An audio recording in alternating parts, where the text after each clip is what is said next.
अस्सलामुअलैकुम व्यूवर्स, क्या हाल है आप सबका। आई होप आप सब खैरियत से होंगे। तो आज सुबह सुबह तकरीबन 10:30 पर हम लोग घर से निकले हैं नादरा के दफ़्तर के लिए, क्योंकि और साथ में मेरा और भी एक काम था, वो था मेरी सिम बंद करवाना, क्योंकि इश्यूज़ बहुत ज़्यादा हो गए थे उस सिम की वजह से। चलें जी, इसी के साथ हम लोग घर से निकल चुके हैं और रास्ते में पहले सुज़ुकी पर बैठे, क्योंकि जो कि वहाँ जाने के लिए नहीं जाती हैं, इसलिए हमें जगह जगह उतर कर इंतज़ार करना पड़ा। अब ये हम लोग जो है रिक्शे का इंतज़ार कर रहे थे और फाइनली हमें आगे जाकर एक रिक्शा मिल ही गया।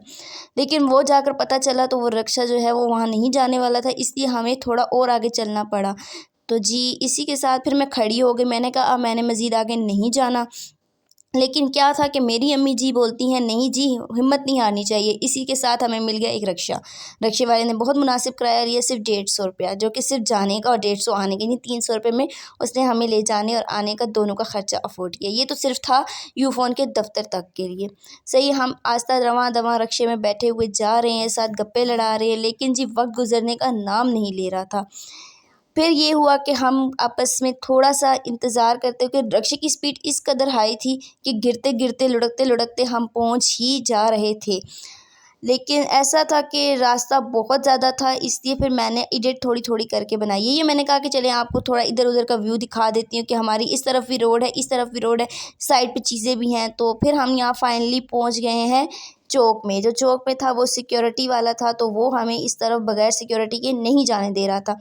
आई होप उसको पता चल गया होगा लड़की वीडियो बना रही है, इसलिए हमने बोला निकलो निकलो, इसलिए हम लोग चले गए। अब यहाँ से हम जब वहाँ मुड़े हैं तो फिर आगे ट्रैफ़िक इतनी ज़्यादा थी कि ट्रैफ़िक की वजह से हमारा जो है टाइम खटाखट ख़राब हो रहा जा रहा था। और फिर आगे जो है वो फ़ेमस जगह है हरीपुर की, वो है सदीक अकबर चौक, जो कि पहले घोड़ा चौक था, लेकिन कुछ वक्त पहले ही उसका नाम सदीक अकबर चौक रख दिया गया। ये क्यों रखा गया ये मुझे नहीं पता, लेकिन नाम चेंज हो गया है। गाड़ियाँ पास से गुजर रही हैं, गंद इतना रोड पर मचाया हुआ है जैसे ना जानो पता नहीं कौन सा जुल्म हो गया है। अभी हम लोग चल रहे हैं टीआईपी कॉलोनी वाली रोड से, क्योंकि जो ये रेलवे स्टेशन वाली रोड है। आगे हमने सोचा कि क्या पता कोई रेल मिल जाए, ये बात मैं भी सोच ही रही थी कि मेरे जहन में था कि हाँ अभी तो लोकल ट्रेन का टाइम है। ये बात करते ही मुझे लोकल ट्रेन का एक दिलचस्प एक वाक़या याद आ गया। मैंने कहा कि चलें वो भी शेयर कर देती हूँ। हम आज से 4 साल पहले गए थे उस्मान खट्टर, तो वापसी में हमें लोकल ट्रेन पर आना पड़ा, जो कि बहुत अच्छा टाइम से हमें पहुंचा देती है। उस्मान खट्टर से हरीपुर का वो आधा घंटा या घंटा लगाती है, और हवेलियाँ तक वो तकरीबन 2 घंटे लगाती है, यानी कि अच्छी उसकी वैरायटी है तो वो हज़ारा ट्रेन लोकल ट्रेन है, लेकिन फिर भी बहुत अच्छी है। ये था हमारा स्टेशन। मैं यहाँ से गुज़रते वक़्त अंदाज़ा लगा रही थी कि अभी ट्रेन को आने में बहुत टाइम है, यानी कि 15-20 मिनट होंगे। ये अंदाज़ा लगाते-लगाते मैं वीडियो एडिट कर रही थी। रिक्शे वाले भाई को पता चल गया कि ये वीडियो बना रही है, उसने रिक्शे की स्पीड हल्की कर ली, लेकिन मैंने उनसे कहा नहीं आप तेज़-तेज़ चलाएँ, मैं आपकी मुंतज़िर नहीं हूँ। फिर मैंने यहाँ देखा कि बहुत सारे रिक्शे और गाड़ियाँ खड़ी हैं। फिर मुझे अंदाज़ा हुआ कि ये अपने-अपने मुसाफ़िरों को लेने के लिए खड़ी होंगी, क्योंकि लोकल ट्रेन जो है वो भी तो मुसाफ़िरों से भरी हुई होती है, खचाखच होती है। इसी के साथ फिर मैंने सोचा कि क्यों ना और मज़ीद बातें कर ली जाएँ। फिर मैंने कहा कि क्या पता रेल ना आनी हो, इसलिए मैंने वीडियो को रोक दिया। लेकिन फिर मुझे याद आया कि चलें इस तरफ क्यों ना व्यू दिखा दिया जाए। इस तरफ अम्मी बैठी थी, तो मैंने उनको कहा कि आप उस तरफ हो, मैं यहाँ से वीडियो बना लूँ। ये हरीपुर की फ़ेमस जगह है जायका चाय का, ये बहुत बड़ी एक दुकान है, तो मैंने कहा ये भी आप लोगों को बीच में दिखाती हुई जाऊँ। ये था जेल रोड, यहाँ से यानी कि पूरी हरीपुर की बड़ी जेल है वो इस तरफ इस रोड पर है। तो मैंने कहा चलें चलते हैं, आगे जाते हैं, लेकिन बदकिस्मती से रेल आ गई। खुशकिस्मती से कह दें या बदकिस्मती से कह दें, लेकिन ये था कि मुझे जगह जो हमारे रिक्शे को जो जगह मिली थी वो बहुत बहुत बहुत पीछे मिली थी, जिससे मैं पास से रेल कैप्चर नहीं कर सकती थी। तो अब मैंने सोचा कि अब मैं रिक्शे से उतर कर इस वीडियो को बना लेती हूँ, लेकिन फिर मैंने सोचा कि ऐसा ना हो कि अब टांगे तुड़वा लूँ गाड़ी के नीचे आकर। मैंने देखा इस तरफ भी गाड़ियाँ थी, उस तरफ भी गाड़ियाँ थी, मैं चुप करके बैठ गई और मेरी अम्मी की आंखें निकालता हुआ नज़रिया मुझे दिखा दिखा के डरा रही थी। मैंने कहा नहीं जी, मैंने वहाँ से जैसे भी आपको नज़र आ रहा होगा, मैंने वहाँ से रेल आती हुई देखी, मैं फटाफट दूसरी जगह मुंतकिल हो गई। वो देखिए वो रेल जा रही है, टाटा बाय बाय मैं कर रही थी, लेकिन वो मेरा हाथ नहीं आने दिया मैंने। तो वो मैं रेल को जाते हुए देख रही थी और अरमान आ रहा था काश कि मैं भी इसमें बैठी होती और मज़े ले रही होती। मुझे रेल का सफ़र बहुत पसंद है। आपको कैसा लगता है रेल का सफ़र, आप भी ज़रूर बताइएगा।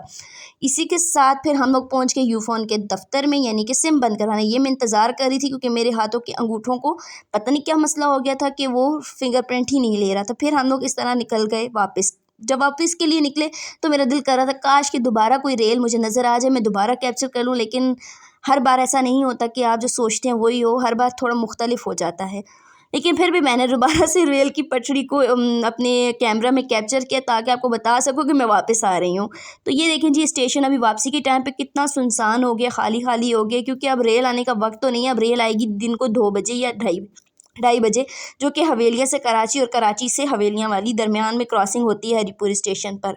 तो जी हम इंतज़ार कर रहे थे, क्योंकि ये पता नहीं ये लोग पागल हैं क्या, वैसे ही रिक्शे गाड़ियाँ खड़े करके खड़े हैं, नहीं तो अपने काम पे निकल जाए ना। लेकिन नहीं, ये फिर भी इंतज़ार करें, लेकिन अभी रेल आने का कोई वक्त नहीं है। ये था रेलवे स्टेशन, लेकिन ये मेरी फेवरेट प्लेस है, पता नहीं क्यों मुझे रेलों से बड़ा ही प्यार है।